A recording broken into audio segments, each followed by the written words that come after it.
La science évolue à une vitesse incroyable. Le TDAH et l'autisme, par exemple, ils étaient basés sur les critères de fonctionnement des petits garçons. Aujourd'hui, on sait évidemment qu'il y a beaucoup de filles qui sont concernées, mais aussi des adultes et des femmes.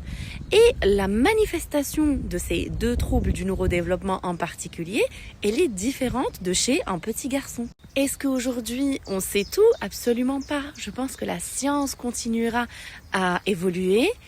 Et surtout que nous aussi, notre environnement, la façon avec laquelle on vit, on n'a plus de famille autour de nous, l'IA, l'intelligence artificielle qui est en train de...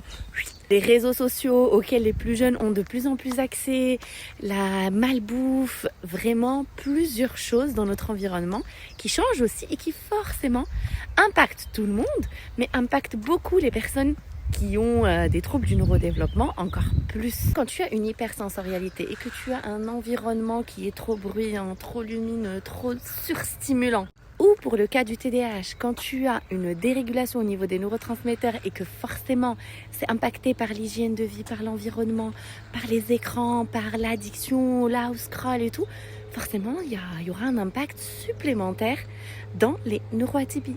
Et qu'est-ce qu'on fait face à tout ça ? Eh bien, c'est important de comprendre notre neuroatypie, mais ne pas nous arrêter là. C'est important de creuser, toi, ta neuroatypie. Comment le TDAH se manifeste chez toi? Comment l'autisme se manifeste chez toi? Quels sont tes propres déclencheurs?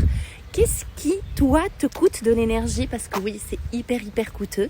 Qu'est-ce qui te coûte de l'énergie au quotidien? Et comment faire pour faire baisser la facture?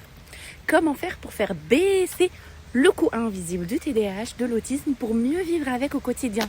Mais aussi prendre en compte les autres parts de nous qui peuvent nous aider, nous soutenir et soutenir notre cerveau. Agir sur l'environnement, oui, mais aussi venir travailler sur notre âme, sur notre cœur pour qu'il vienne soutenir notre cerveau.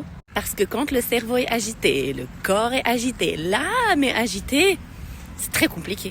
Donc on va venir tout doucement apaiser l'une et l'autre pour réguler, on va dire, le système nerveux, travailler sur notre cœur, revenir à notre fitra, faire une purification de l'âme, purification du cœur et demander à Allah subhanahu wa ta'ala de nous aider parce qu'il est le seul à pouvoir nous aider au quotidien.